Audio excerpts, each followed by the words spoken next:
세상을 품는 마음이 일상의 작은 근심을 이긴다. 지혜로운 사람은 미혹되지 않고 인한 사람은 근심하지 않으며 용기 있는 사람은 두려워하지 않는다. 오늘날 사람들에게 가장 큰 인생의 장벽은 근심과 두려움, 그리고 유혹이라고 할 수 있다. 사람마다 정도의 차이는 있지만 크게 다름이 없을 것이다. 하루하루 계속되는 크고 작은 걱정거리들이 마음을 내리누르고 현실의 어려움과 미래에 대한 불확실성 때문에 두렵다. 이처럼 불안한 마음에 잠식되다 보면 삶을 뒤흔드는 유혹에 빠져들기도 한다. 시간이 지나면 한 걸음만 물러서서 차분히 생각하면 충분히 이겨낼 수 있는 유혹 때문에 많은 사람들이 큰 어려움을 겪고 후회하게 된다. 군자의 도를 추구하는 것은 공자에게도 쉽지 않다. 오늘날 이러한 현상은 개개인의 어려움을 넘어서 사회적인 문제로 자리 잡고 있다. 우울증, 강박증, 불안장애 등 마음의 병이 만연하여 사회의 고통이 가득한 것이다. 이러한 현상은 오래전에도 마찬가지였다. 특히 전쟁과 빈곤이 일상이 된 현실이 더욱 사람들을 짓눌렀을 것이다. 이를 안타깝게 여긴 공자는 예문을 통해 마음의 병을 유발하는 근심과 두려움, 그리고 쉴 새 없이 마음을 흔드는 유혹을 이겨낼 수 있도록 가르쳤다. 예문은 헌문에도 실려 있는데 제자 자공이 등장하는 스토리가 있어서 더 재미있다. 공자가 군자의 도에 대해 말하자 자공이 대답했다. 군자의 도가 3가지가 있는데 나는 그것을 실천하지 못하고 있다. 인한 사람은 근심하지 않고 지혜로운 사람은 미혹되지 않고 용감한 사람은 두려워하지 않는다는 것이다. 스승님께서는 스스로에 대해 말씀하신 것이다. 여기서 공자는 같은 방법을 제시하면서 한 가지를 덧붙인다.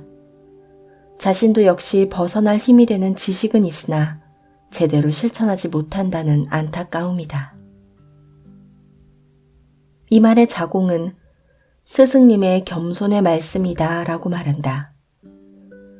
성인으로까지 불리는 공자가 평범한 사람들이나 하는 근심이나 두려움에 흔들릴 리가 없다는 확신이다. 하지만 제자의 눈에 어떻게 비춰질지언정 공자 역시 이러한 어려움을 겪었을 거라고 짐작할 수 있다. 중용에서도 군자의 도가 4가지가 있는데 나는 한 가지도 제대로 실천하지 못한다 라고 한탄했듯이 공자에게도 군자의 도를 추구하는 것이 쉬운 일은 아니었다. 공자는 스스로에게 새기고 다짐하듯이 몇 번이고 되뇌고 상기하고 마음을 다잡았을지도 모른다. 잠시 멈춰 옳고 그름을 생각하면 유혹에 쉽게 넘어가지 않는다. 공자가 근심을 이기는 힘이라고 말했던 이는 자신을 수양하고 세상을 평안하게 만드는 근본이다. 공자의 핵심 철학이라고 할 수 있는데 한마디로 하면 사랑이다.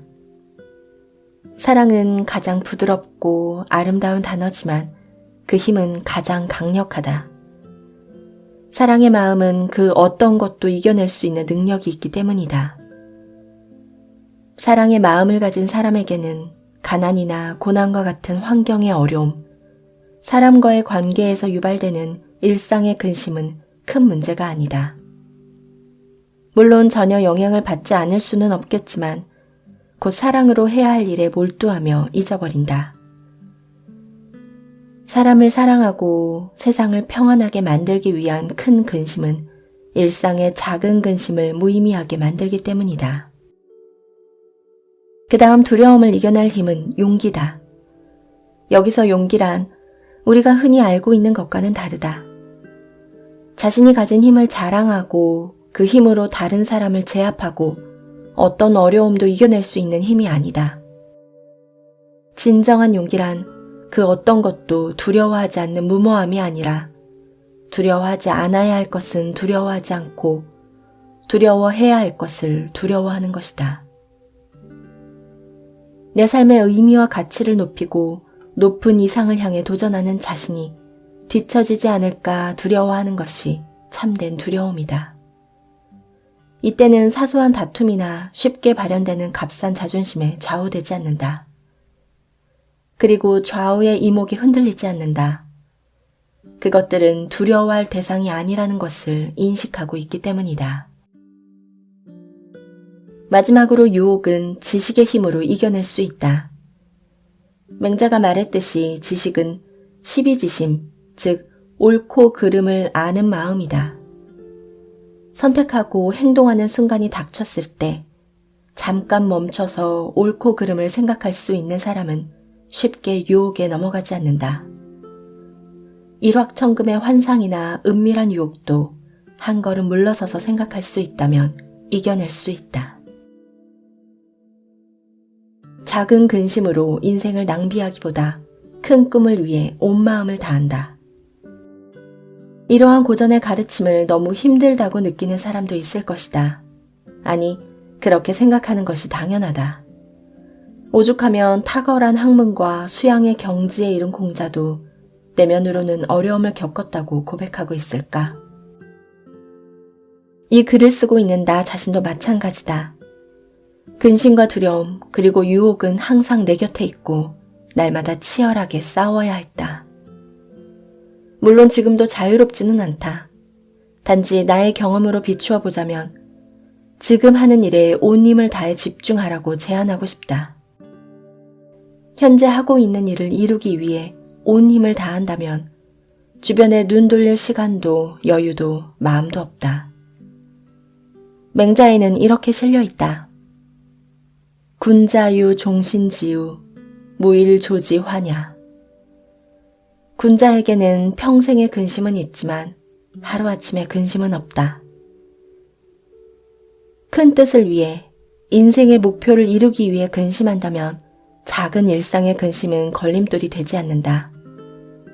다음날 아침에 눈을 뜨면 물거품처럼 사라지는 경우가 많다. 작은 근심에 매달려 인생을 낭비할지 더 큰 꿈을 이루기 위해 온 마음을 다할지는 나 자신에게 달려있다.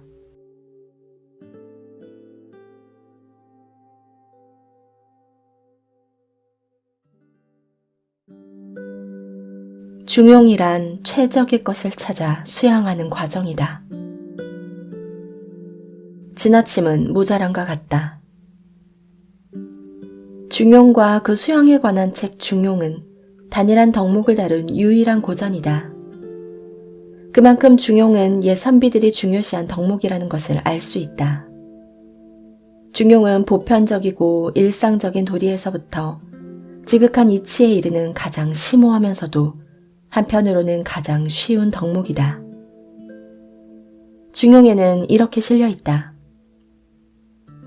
평범한 부부의 어리석음으로도 알 수 있으나 지극한 이치에 이르러서는 설사 성인이라도 모르는 것이 있다. 평범한 부부도 행할 수 있으나 지극한 이치에 이르러서는 설사 성인이라도 행할 수 없는 것이 있다. 아무리 어리석인 사람이라고 해도 일상에서 행할 수 있을 만큼 그리고 그 도리를 충분히 이해할 만큼 중용은 쉽다. 하지만 그 깊은 이치에 이르면 아무리 뛰어난 성인이라고 해도 알기 어렵고 당연히 행하기도 어려운 것이 바로 중용이다. 논어에서 공자는 중용의 덕은 지극하다. 하지만 이 덕을 지닌 사람이 드물게 된 지 오래되었다고 말했다. 또한 중도를 실천하는 사람과 함께할 수 없다면 꿈이 큰 사람이나 주저하는 사람과 함께하리라. 꿈이 큰 사람은 진취적이고 주저하는 사람은 하지 않는 바가 있다라고 말하기도 했다. 중용의 사람을 찾기 힘들기에 그 대안의 인물을 제시한 것이다. 꿈이 있으면 과감하게 도전할 수 있고 주저함이 있으면 불의한 일을 하지 않는다. 심지어 중용에서는 좀 더 현실적인 기준을 제시한다. 천하의 국가를 다스리는 것도 가능하고 자기나 녹을 사양하는 것도 가능하며 시퍼런 칼날 위에 서 있는 것도 가능하나 중용을 행하는 것은 불가능하다. 중용이란 권력이나 명예, 그리고 용기와는 다르며 좀 더 고차원적인 덕목이기에 쉽게 도달할 수 없다는 것이다. 과하지도 부족하지도 않은 적절함이 있어야 한다. 이쯤 되면 중용이 어떤 것인지 궁금해지는데 공자가 제자들을 가르친 고사에서 중용의 진정한 의미를 좀 더 쉽게 생각해 볼 수 있다. 다음은 선진에 실려 있다. 제자 자공이 공자에게 물었다. 자장과 자하는 누가 더 현명합니까? 자장은 지나치고 자하는 부족하다. 자공이 다시 묻자 공자가 대답했다. 그러면 자장이 더 낫습니까? 지나침은 모자람과 같다. 과유불급이라는 성어로 잘 알려진 대목이다. 여기서 자공은 모자란 것보다는 조금 과하더라도 지나친 것이 낫다고 생각했다. 많은 사람이 공감할 것이다. 기준에 도달하지 못한 것보다 초가 달성한 것이 좋게 보이니까. 하지만 공자는 과하지도 부족하지도 않은 적절함이 있어야 한다고 가르쳤다. 이와 관련해서 중용에서는 좀 더 상세하게 그 이유를 말해준다. 도가 행해지지 않는 이유를 나는 알겠다. 똑똑한 사람은 지나치고 어리석은 사람은 미치지 못하기 때문이다. 도가 밝혀지지 않는 이유를 나는 알겠다. 현명한 사람은 지나치고 모자라는 사람은 미치지 못하기 때문이다. 그 당시 도는 모든 학자의 수양과 학문의 목적이자 이루고자 하는 가장 높은 차원의 경지였다. 심지어 공자는 아침에 도를 들으면 저녁에 죽어도 좋다고까지 말했다. 그런 도를 이루는 데는 지나침도 모자람도 모두 장애가 되는 것이다. 자장은 능력도 좋고 적극적인 성품이지만 수양이 부족하고 의욕도 지나쳤다.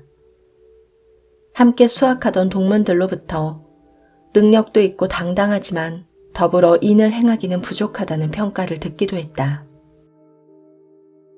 자신감이 넘쳐서 상대방에 대한 배려가 부족했던 것이다. 자하는 차분하고 신중한 성격으로 학문에는 큰 진전을 얻었지만 고지식하고 소극적인 면이 있었다. 요즘으로 치면 공부는 열심히 하지만 다른 분야에는 관심이 없어 눈을 돌리지 않는 외골수적인 성품이었다고 볼 수 있다. 그래서 공자는 자하에게 너는 군자와 같은 선비가 되어야지 소인과 같은 선비가 되어서는 안 된다고 지적하기도 했다. 공부에만 파묻혀 인간관계를 소외시한다면 폭넓고 당당한 사람이 될 수 없다는 가르침이다. 결국 공자는 두 제자 모두 중용의 도에는 미치지 못하는 것을 안타까워했던 것이다. 성장하는 사람의 삶의 기준은 남이 아닌 나에게 있다. 여기서 또 한 가지 생각해 볼 것은 동문 수학하던 두 사람을 비교했던 자공의 성향이다. 자공은 세속적인 능력이 뛰어나 외교와 정치 분야에서 큰 능력을 발휘했다. 탁월한 예지력으로 큰 부를 쌓아 스승인 공자를 돕기도 했다. 하지만 학문과 수양에서는 공자의 기준에 미치지 못해 항상 지적을 받았다. 특히 고사에서도 보듯이 모든 사람을 비교하는 성향이 있었다. 공자는 습관적으로 남을 비교하는 자공에게 자공아, 너는 현명한가 보구나. 나는 바빠서 그럴 겨를이 없다. 라고 질책하기도 했다.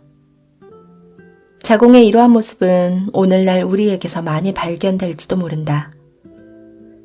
자신을 돌아보기보다는 다른 사람들을 평가하고 자신의 기준이 아닌 다른 사람의 기준에 연연하며 적당히 안도하고 은근히 기뻐하는 모습은 중용과는 거리가 멀다. 자신과 남을 비교하는 습관을 가진 사람은 크게 성장하기 어렵다. 성장의 기준, 이루고자 하는 이상의 높이가 자신이 아닌 남에게 있기 때문이다.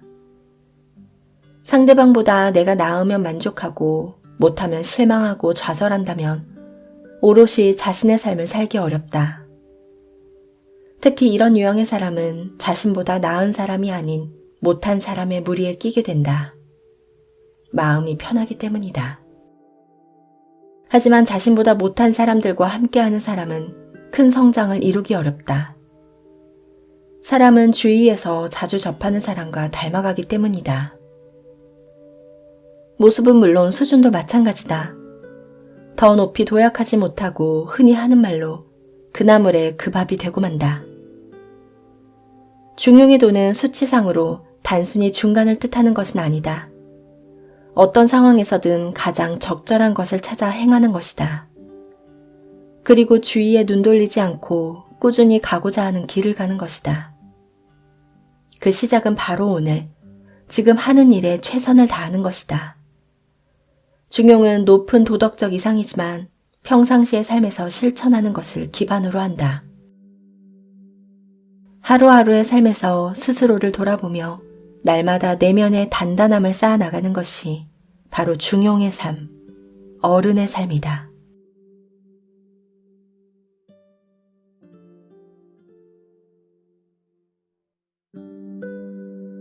주변의 사물도 배움을 얻는 통로가 된다. 지자요수, 인자요산. 지혜로운 사람은 물을 좋아하고 인한 사람은 산을 좋아한다. 요즘 흔히 쓰이는 요산요수라는 말이 있다. 산과 물을 좋아해서 즐긴다는 뜻으로 자연을 좋아하는 사람을 말한다. 이 글의 원전이 앞의 예문이다.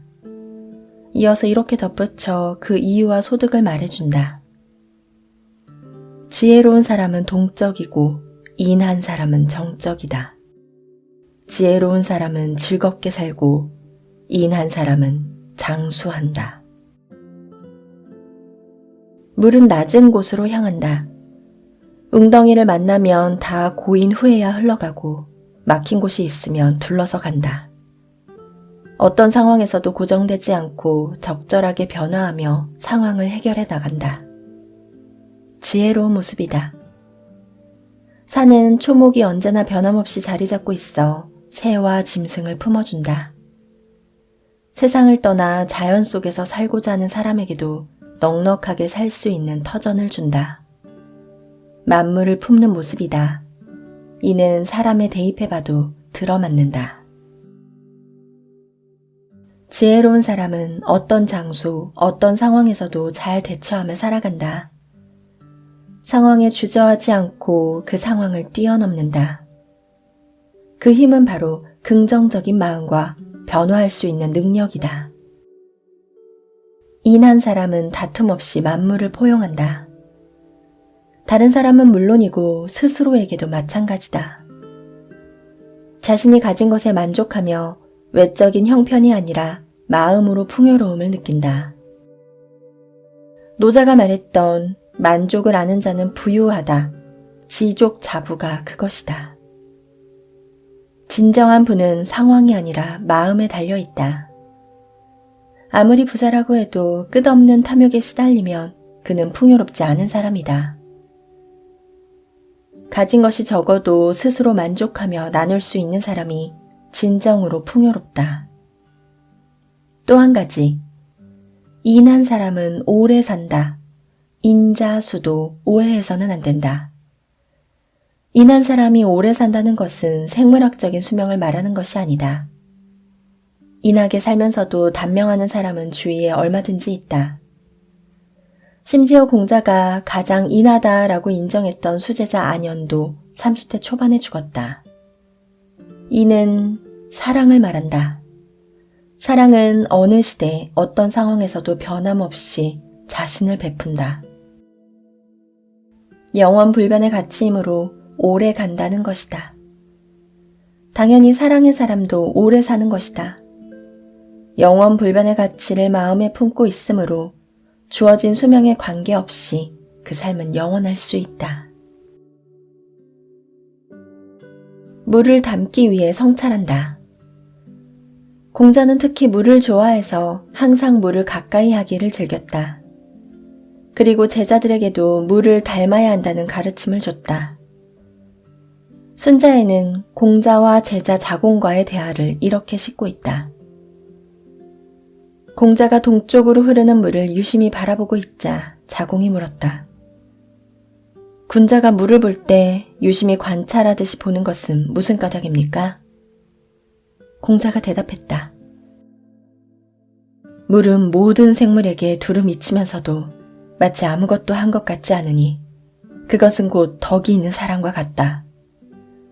낮은 곳으로 구불구불 흐르면서도 이치에서 벗어나지 않으니 의로운 사람과 같다. 계속 솟아나오면서도 다함이 없으니 돌을 깨친 사람과 같다. 백길 골짜기로 떨어지면서도 두려워하지 않으니 용감한 사람과 같다. 음푹한 곳을 평평하게 하니 법도를 지키는 것이고 어느 곳이든 가득 채워 튀어나온 곳이 없으니 공정하다. 들어오는 자를 모두 깨끗하게 만드니 좋은 가르침을 주는 사람과 같고 굽이굽이 10,000번을 꺾여도 반드시 동쪽을 향하니 지조를 지키는 사람과 같다. 그래서 군자는 큰 물을 볼 때 반드시 깊이 관찰한다. 어느 하나 모자란 곳 없이 최고의 경지에 다다른 성인을 물에 비유했다. 이러한 물의 성품을 보면서 공자는 물을 담기 위해 끊임없이 성찰하고 자신을 성장시켜 나갔다. 무의자연의 철학자이자 도가의 시조인 노자도 물을 최고의 선이라고 했다. 도덕경 8장에 실려있는 글이다. 최고의 선은 물과 같다. 물은 만물에게 이로움을 주지만 서로 다투지 않고 무사람이 싫어하는 곳에 기꺼이 자리하니 이를 도라고 할 수 있다. 상선약수라는 사자성어로 잘 알려진 이 글은 노자가 추구했던 도를 물에 비유하고 있다. 세상 모든 것에 차별 없이 유익을 주되 자신을 내세우지 않고 세상 모든 것을 쓸어버릴 수 있는 큰 힘이 있지만 스스로 낮은 곳에 임하는 겸손이 노자가 추구했던 무의자연의 철학사상을 잘 말해주고 있다. 그래서 노자는 세상을 이끄는 지도자들은 모두 물을 닮아야 한다고 말했다. 상선약수 구절의 뒤에 실려있는 말이 바로 지도자들에게 주는 말이다. 낮은 곳에 머물고 마음은 깊게 쓰고 사랑으로 베풀고 말은 믿음으로 하고 바르게 다스리고 일은 능숙하게 하고 때에 맞춰서 움직이고 오직 다투지 않으니 허물이 없다. 지도자는 이 같은 물의 유익을 배워서 겸손과 사랑으로 사람을 다스리라는 노자의 가르침이다. 물은 생명의 근원이라고 한다. 이는 단순히 생리적인 면만이 아니다. 물이 주는 가르침은 우리 심령도 살아나게 한다. 겸손하고 신중하며 사랑과 믿음으로 우리를 사람답게 살게 해주는 것이 물이다. 곁에서 배우고 스스로 얻고자 한다. 주변을 살펴보면 우리에게 유익을 주는 것이 많다. 산과 물처럼 높은 이상을 주는 것도 있지만 일상의 작은 깨달음이 크게 울림을 주는 경우도 있다. 그 해답을 맹자가 알려준다. 맹자, 이루 하에 실려 있다. 군자가 학문과 수양을 깊이 파고드는데 도리에 맞게 하는 것은 스스로 경험하여 얻으려는 것이다. 스스로 경험하여 얻게 되면 그것에 거하는 것이 안정되고 안정되면 자질이 더 쌓여 깊어지고 쌓인 것이 깊어지면 좌우 가까운 데 취하더라도 그 근원을 얻을 수 있다. 그래서 군자는 스스로 체득하여 얻고자 하는 것이다. 같은 것을 보더라도 깨달음을 얻는 사람이 있고 무심코 지나치는 사람이 있다. 날마다 산을 타고 강과 바다에서 낚시를 하지만 그 삶에 아무런 변화가 없는 사람도 있다. 이렇게 되면 등산과 낚시는 소일거리에 불과한 것이다. 몸의 건강은 얻을지 몰라도 인생을 바꾸는 깨달음은 없다. 만약 물과 산이 주는 깨달음을 얻을 수 있다면 삶의 모든 것이 배움의 근원이 된다. 이렇게 할 때 안정되어 흔들림이 없고 내면에 깊이 쌓여 내공이 깊은 사람이 될 수 있다. 공자와 노자, 이들은 본래 탁월해서 산과 물의 이치를 단번에 깨우친 것이 아니다. 산과 물을 접하면서 얻은 배움을 소중히 쌓아나가기에 위대한 학자가 될 수 있었다. 내 몸의 바로 곁에서 배움을 얻는 좌우봉원, 스스로 얻고자 하는 선한 욕심이 이들을 만들었다. 주변에 있는 모든 것들, 내 삶을 방해하는 회방꾼이 아니라 나를 돕는 조력자들이다.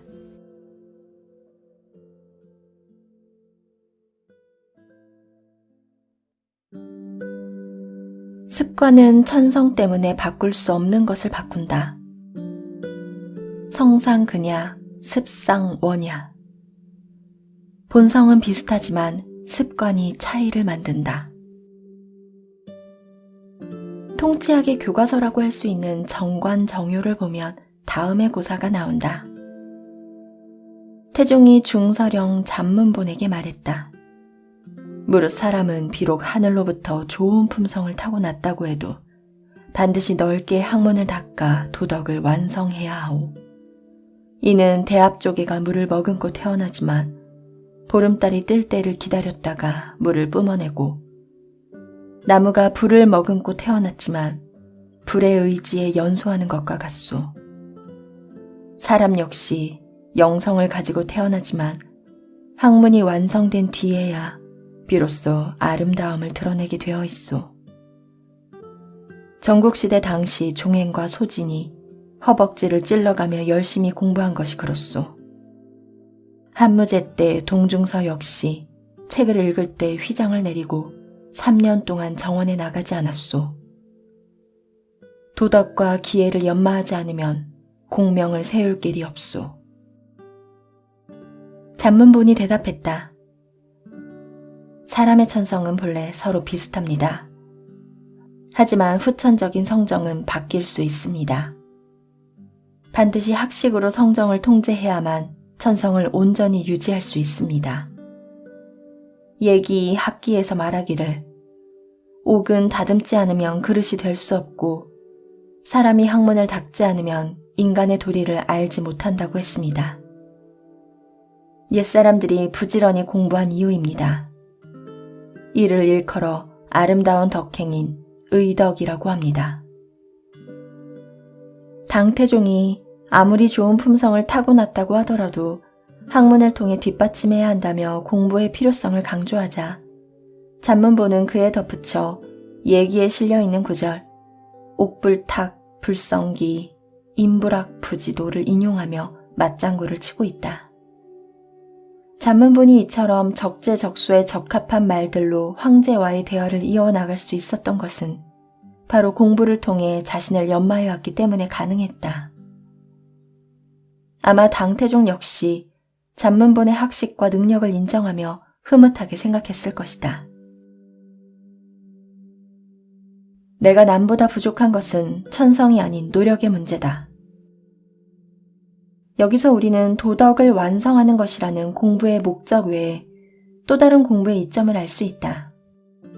평상시 공부를 통해 자신을 갈고 닦으면 다른 사람과의 대화, 특히 윗사람과의 대화도 품격 있게 이끌어갈 수 있는 지적 기반을 얻게 된다. 단지 화려한 말솜씨를 뽐내는 넓고 얕은 지식이 아니라 진정으로 깊이 있는 대화를 할 수 있는 지식인 것이다. 잔문본이 자신이 했던 말의 근거로 들고 있는 말이 바로 예문이다. 우리는 흔히 뛰어난 사람들은 태어날 때부터 남다를 거라고 생각한다. 그리고 그들과 자신을 비교하며 나는 천성이 부족하게 태어나서 라고 자책하기도 한다. 하지만 예문은 이런 생각이 변명에 불과하다고 꾸짖고 있다.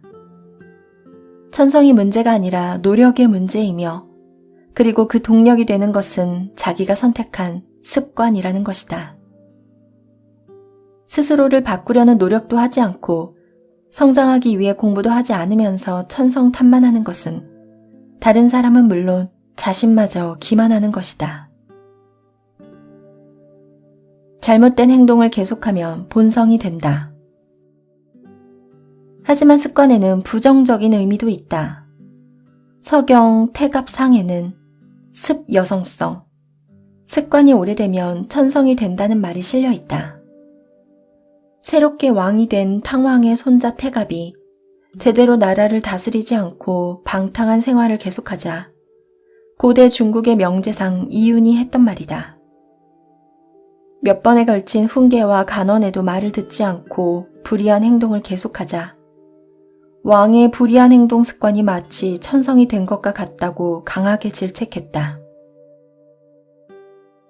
이 고사에서 말하는 것은 습관의 부정적인 측면으로 잘못된 행동을 계속하면 마치 본성인 것처럼 되어 벗어나기 어렵다는 것이다.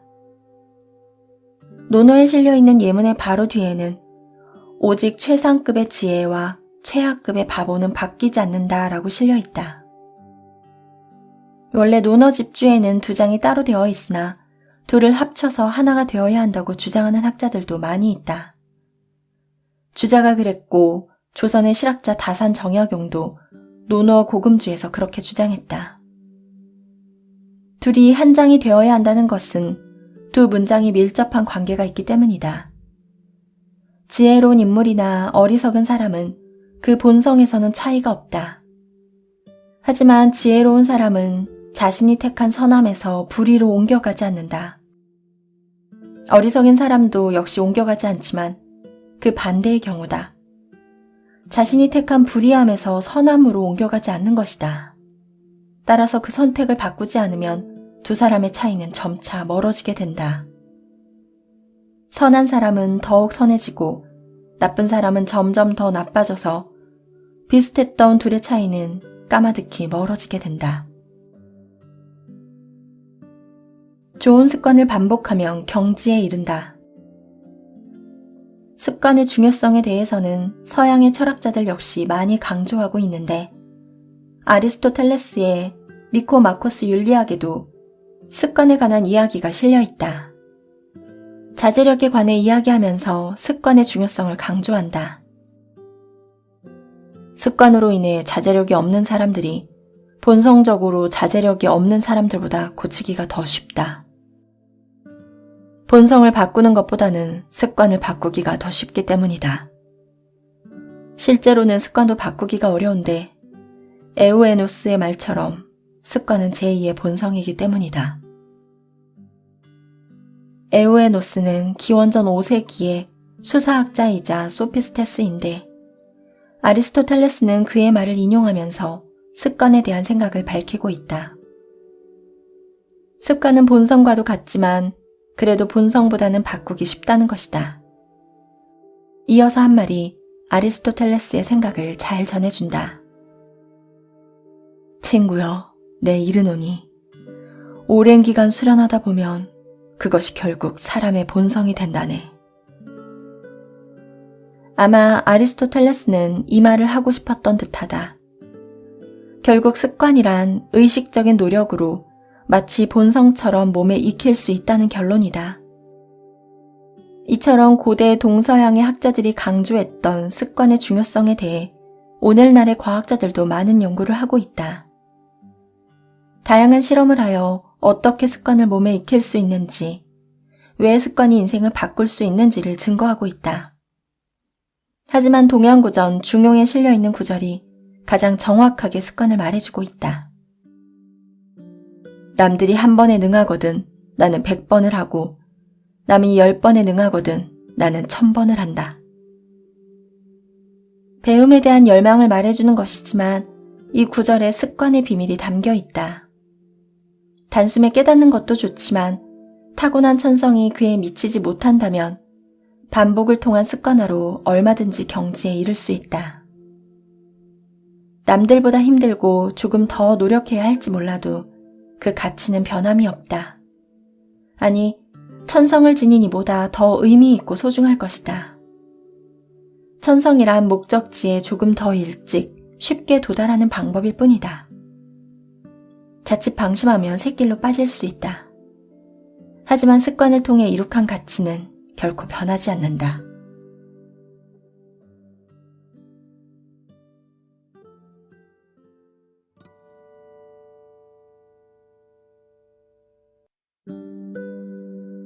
세상을 품는 마음이 일상의 작은 근심을 이긴다. 지혜로운 사람은 미혹되지 않고 인한 사람은 근심하지 않으며 용기 있는 사람은 두려워하지 않는다. 오늘날 사람들에게 가장 큰 인생의 장벽은 근심과 두려움, 그리고 유혹이라고 할 수 있다. 사람마다 정도의 차이는 있지만 크게 다름이 없을 것이다.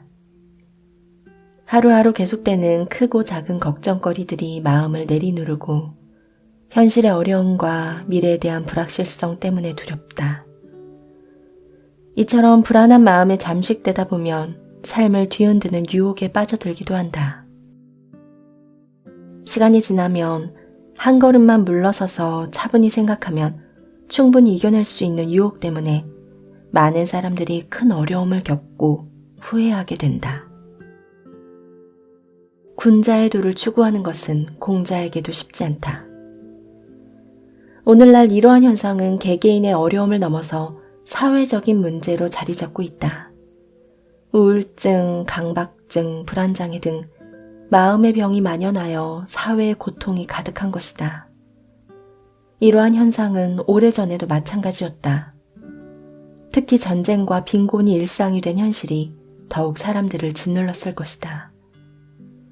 이를 안타깝게 여긴 공자는 예문을 통해 마음의 병을 유발하는 근심과 두려움, 그리고 쉴 새 없이 마음을 흔드는 유혹을 이겨낼 수 있도록 가르쳤다. 예문은 헌문에도 실려 있는데 제자 자공이 등장하는 스토리가 있어서 더 재미있다. 공자가 군자의 도에 대해 말하자 자공이 대답했다. 군자의 도가 3가지가 있는데 나는 그것을 실천하지 못하고 있다. 인한 사람은 근심하지 않고 지혜로운 사람은 미혹되지 않고 용감한 사람은 두려워하지 않는다는 것이다. 스승님께서는 스스로에 대해 말씀하신 것이다. 여기서 공자는 같은 방법을 제시하면서 한 가지를 덧붙인다.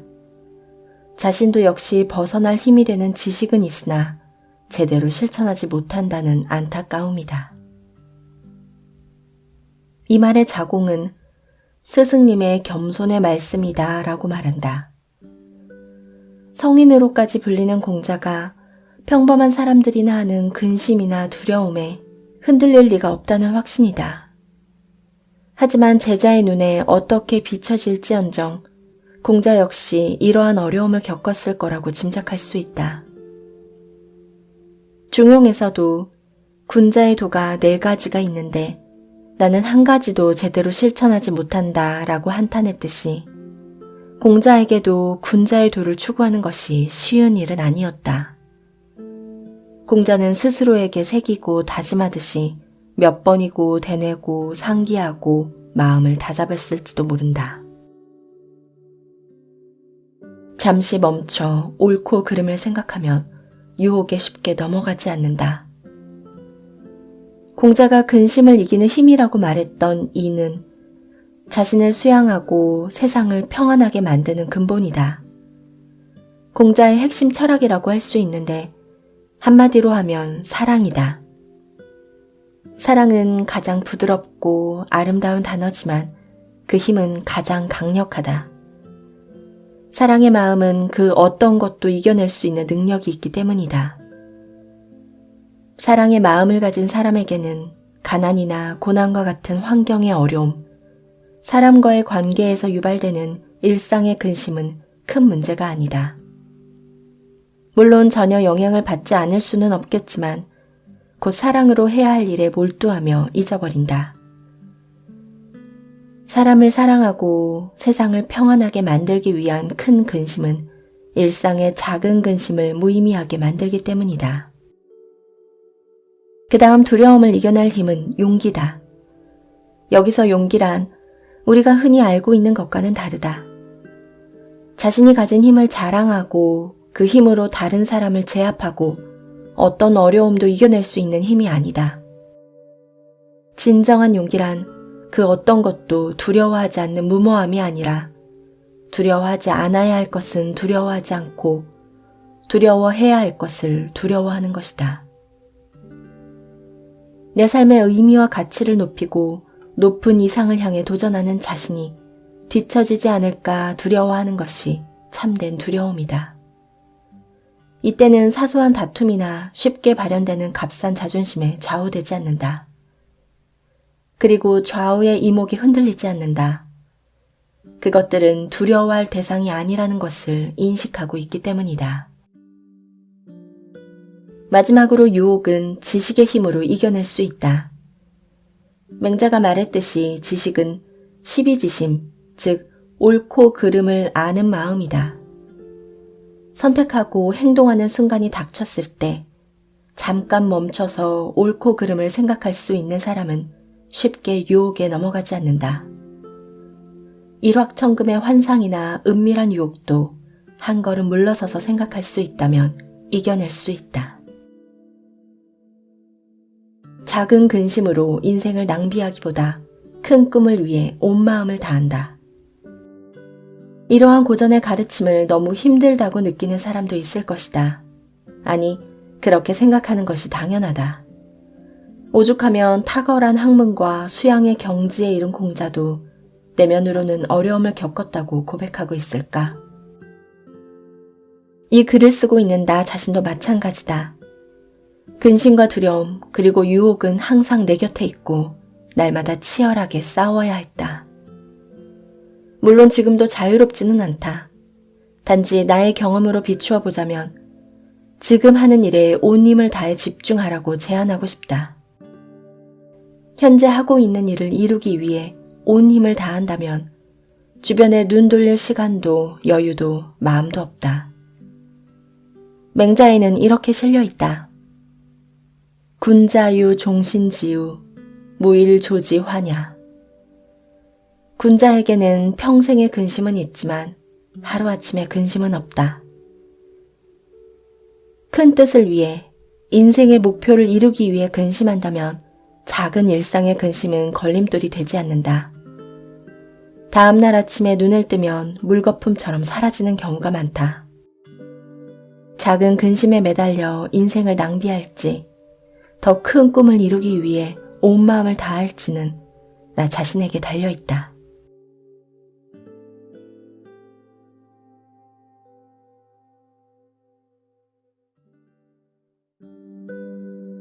중용이란 최적의 것을 찾아 수양하는 과정이다. 지나침은 모자람과 같다. 중용과 그 수양에 관한 책 중용은 단일한 덕목을 다룬 유일한 고전이다. 그만큼 중용은 옛 선비들이 중요시한 덕목이라는 것을 알 수 있다. 중용은 보편적이고 일상적인 도리에서부터 지극한 이치에 이르는 가장 심오하면서도 한편으로는 가장 쉬운 덕목이다. 중용에는 이렇게 실려 있다. 평범한 부부의 어리석음으로도 알 수 있으나 지극한 이치에 이르러서는 설사 성인이라도 모르는 것이 있다. 평범한 부부도 행할 수 있으나 지극한 이치에 이르러서는 설사 성인이라도 행할 수 없는 것이 있다. 아무리 어리석인 사람이라고 해도 일상에서 행할 수 있을 만큼 그리고 그 도리를 충분히 이해할 만큼 중용은 쉽다. 하지만 그 깊은 이치에 이르면 아무리 뛰어난 성인이라고 해도 알기 어렵고 당연히 행하기도 어려운 것이 바로 중용이다. 논어에서 공자는 중용의 덕은 지극하다. 하지만 이 덕을 지닌 사람이 드물게 된 지 오래되었다고 말했다. 또한 중도를 실천하는 사람과 함께할 수 없다면 꿈이 큰 사람이나 주저하는 사람과 함께하리라. 꿈이 큰 사람은 진취적이고 주저하는 사람은 하지 않는 바가 있다 라고 말하기도 했다. 중용의 사람을 찾기 힘들기에 그 대안의 인물을 제시한 것이다. 꿈이 있으면 과감하게 도전할 수 있고 주저함이 있으면 불의한 일을 하지 않는다. 심지어 중용에서는 좀 더 현실적인 기준을 제시한다. 천하의 국가를 다스리는 것도 가능하고 자기나 녹을 사양하는 것도 가능하며 시퍼런 칼날 위에 서 있는 것도 가능하나 중용을 행하는 것은 불가능하다. 중용이란 권력이나 명예, 그리고 용기와는 다르며 좀 더 고차원적인 덕목이기에 쉽게 도달할 수 없다는 것이다. 과하지도 부족하지도 않은 적절함이 있어야 한다. 이쯤 되면 중용이 어떤 것인지 궁금해지는데 공자가 제자들을 가르친 고사에서 중용의 진정한 의미를 좀 더 쉽게 생각해 볼 수 있다. 다음은 선진에 실려 있다.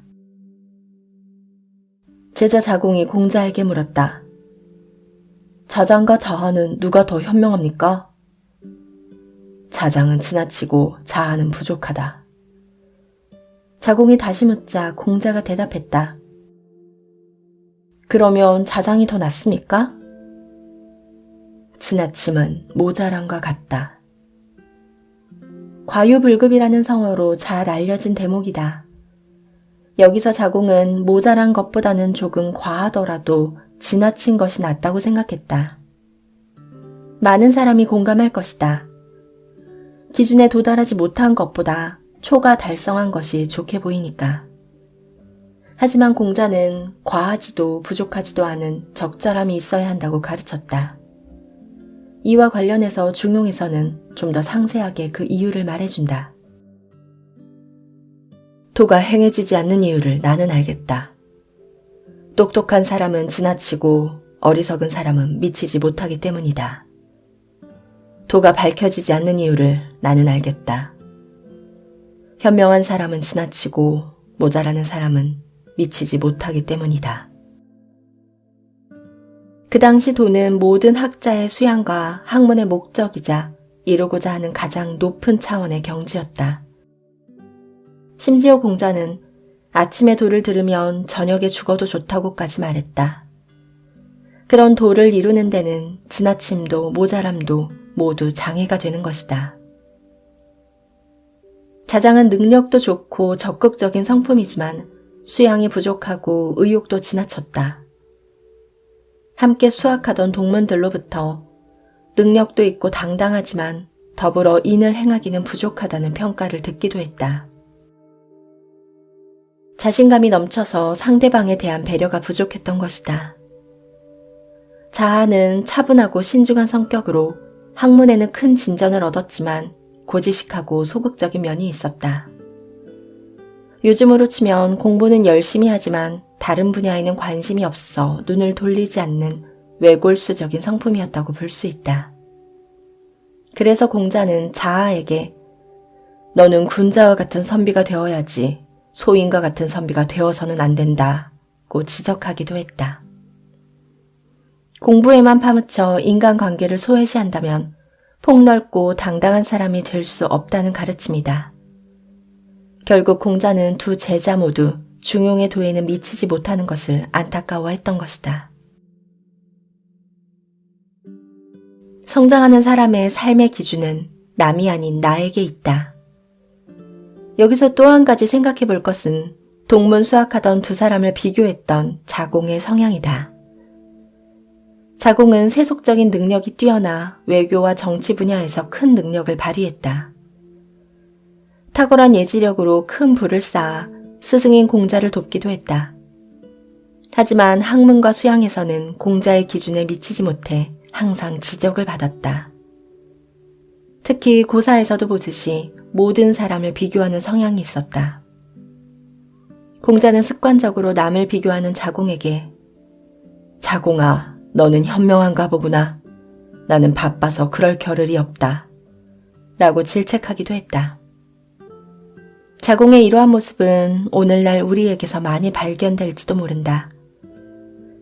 자신을 돌아보기보다는 다른 사람들을 평가하고 자신의 기준이 아닌 다른 사람의 기준에 연연하며 적당히 안도하고 은근히 기뻐하는 모습은 중용과는 거리가 멀다. 자신과 남을 비교하는 습관을 가진 사람은 크게 성장하기 어렵다. 성장의 기준, 이루고자 하는 이상의 높이가 자신이 아닌 남에게 있기 때문이다. 상대방보다 내가 나으면 만족하고 못하면 실망하고 좌절한다면 오롯이 자신의 삶을 살기 어렵다. 특히 이런 유형의 사람은 자신보다 나은 사람이 아닌 못한 사람의 무리에 끼게 된다. 마음이 편하기 때문이다. 하지만 자신보다 못한 사람들과 함께하는 사람은 큰 성장을 이루기 어렵다. 사람은 주위에서 자주 접하는 사람과 닮아가기 때문이다. 모습은 물론 수준도 마찬가지다. 더 높이 도약하지 못하고 흔히 하는 말로 그 나물에 그 밥이 되고 만다. 중용의 도는 수치상으로 단순히 중간을 뜻하는 것은 아니다. 어떤 상황에서든 가장 적절한 것을 찾아 행하는 것이다. 그리고 주위에 눈 돌리지 않고 꾸준히 가고자 하는 길을 가는 것이다. 그 시작은 바로 오늘, 지금 하는 일에 최선을 다하는 것이다. 중용은 높은 도덕적 이상이지만 평상시의 삶에서 실천하는 것을 기반으로 한다. 하루하루의 삶에서 스스로를 돌아보며 날마다 내면의 단단함을 쌓아나가는 것이 바로 중용의 삶, 어른의 삶이다.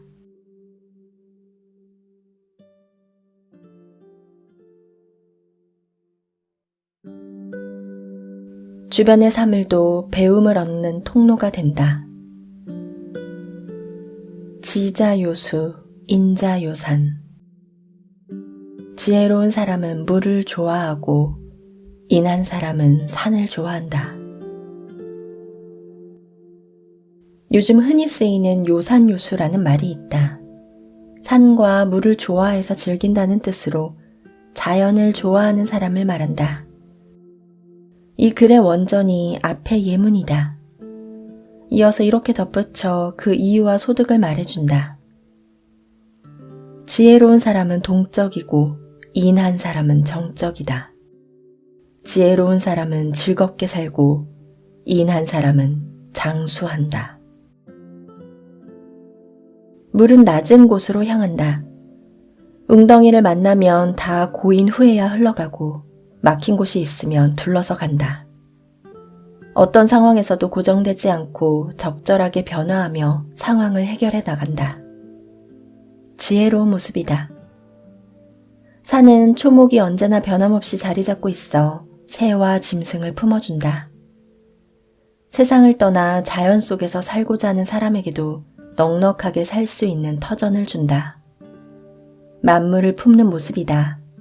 이는 사람에 대입해봐도 들어맞는다. 지혜로운 사람은 어떤 장소, 어떤 상황에서도 잘 대처하며 살아간다. 상황에 주저하지 않고 그 상황을 뛰어넘는다. 그 힘은 바로 긍정적인 마음과 변화할 수 있는 능력이다.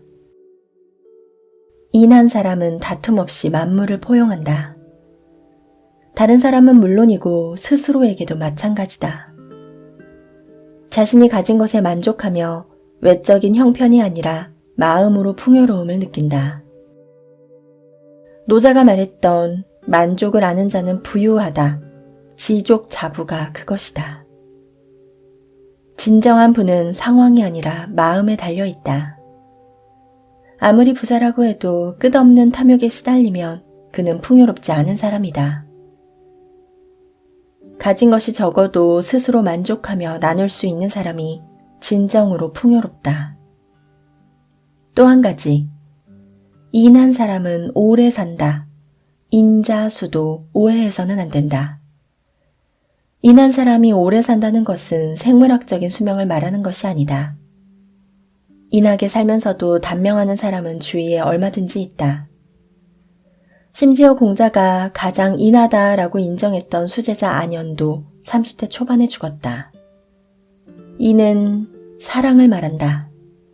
사랑은 어느 시대 어떤 상황에서도 변함없이 자신을 베푼다. 영원 불변의 가치이므로 오래 간다는 것이다. 당연히 사랑의 사람도 오래 사는 것이다.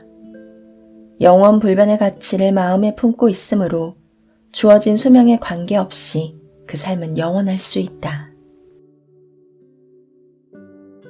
물을 담기 위해 성찰한다.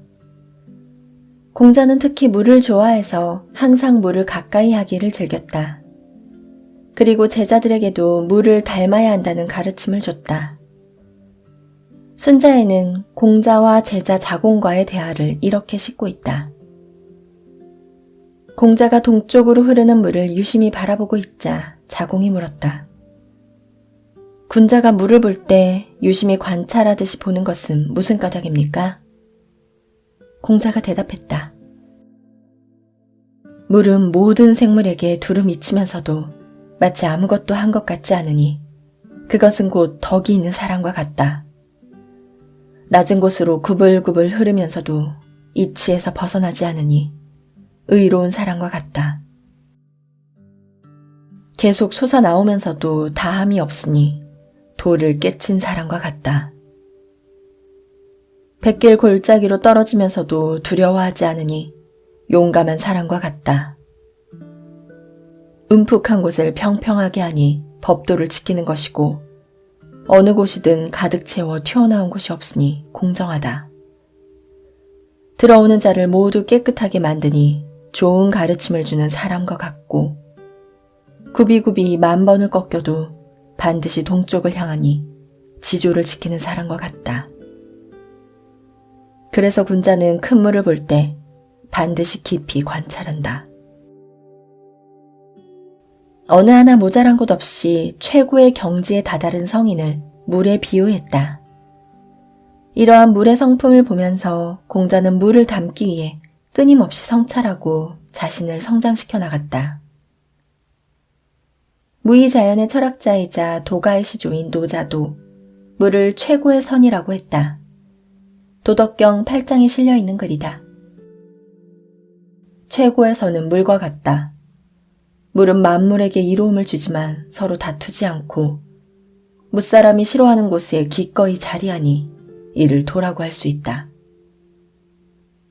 상선약수라는 사자성어로 잘 알려진 이 글은 노자가 추구했던 도를 물에 비유하고 있다.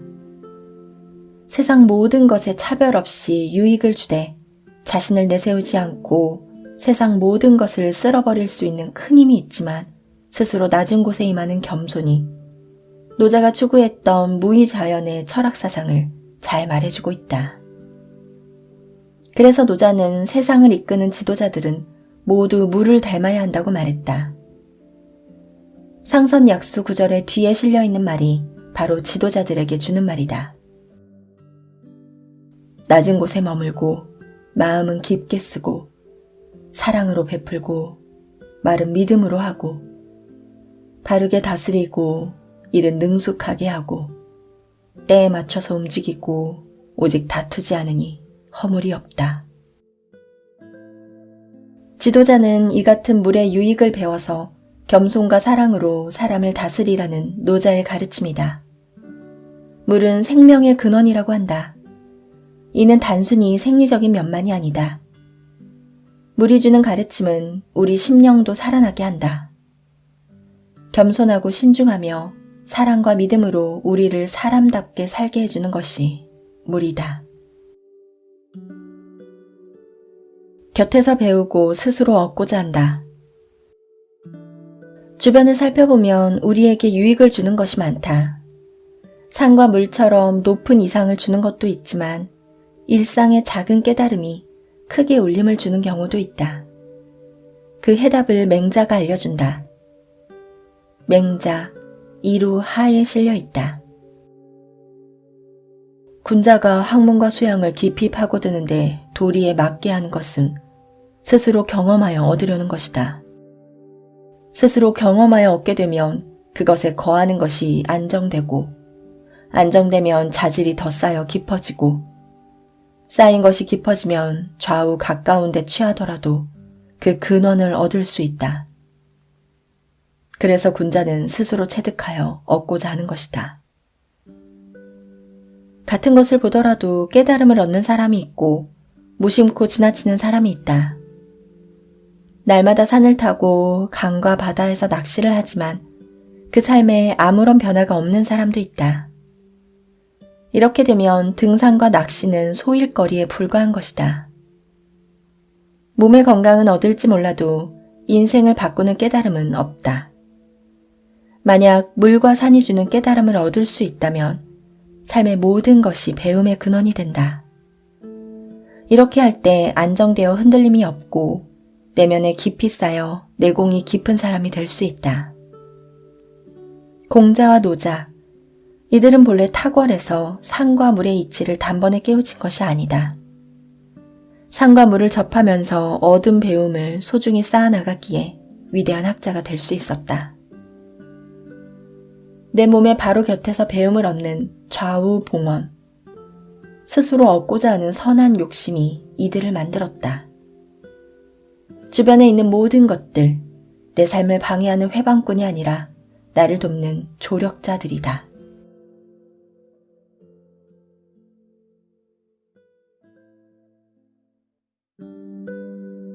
습관은 천성 때문에 바꿀 수 없는 것을 바꾼다.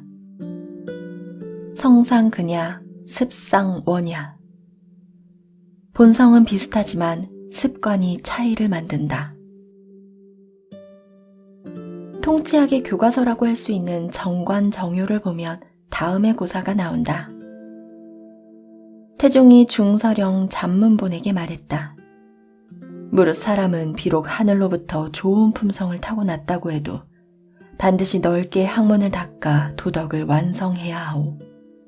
이는 대합조개가 물을 머금고 태어나지만 보름달이 뜰 때를 기다렸다가 물을 뿜어내고, 나무가 불을 머금고 태어났지만 불의 의지에 연소하는 것과 같소.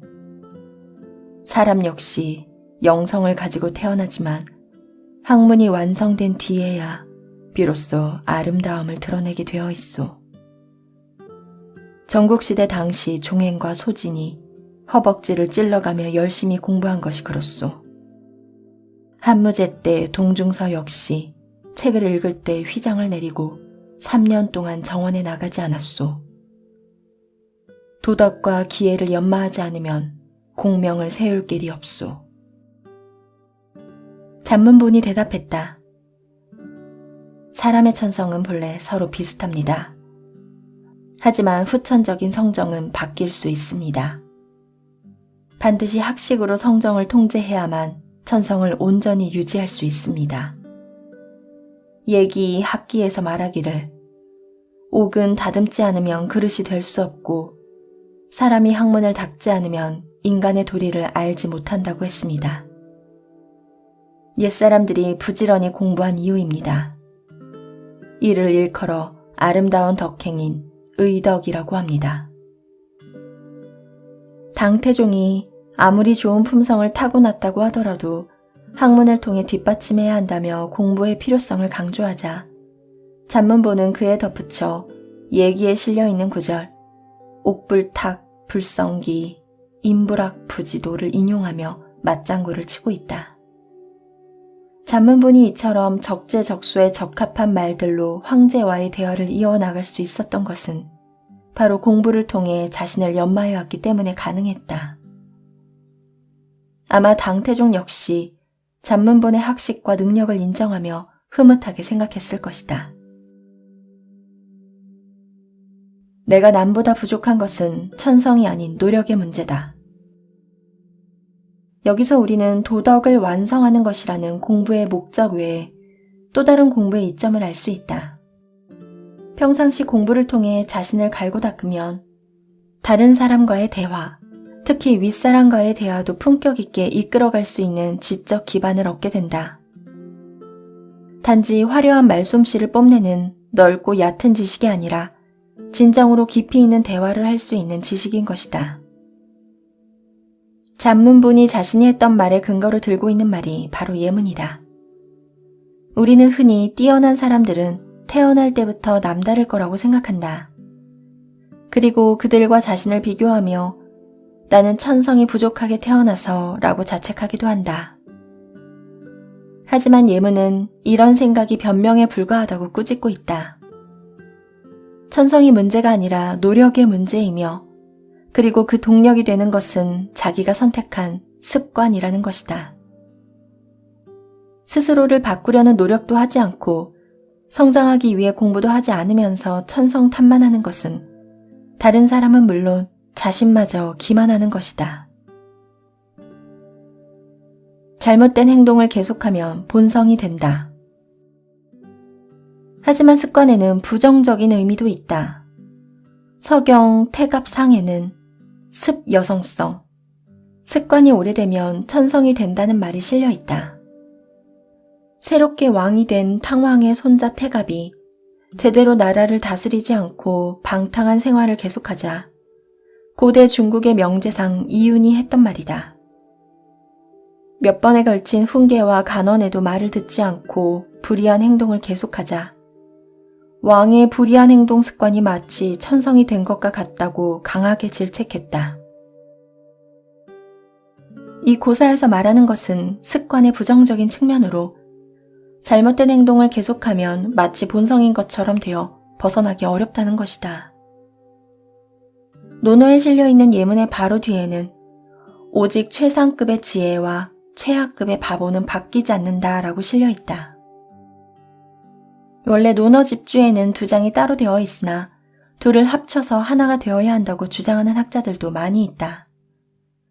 주자가 그랬고 조선의 실학자 다산 정약용도 논어 고금주에서 그렇게 주장했다.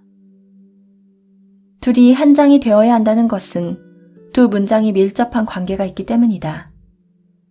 지혜로운 인물이나 어리석은 사람은 그 본성에서는 차이가 없다.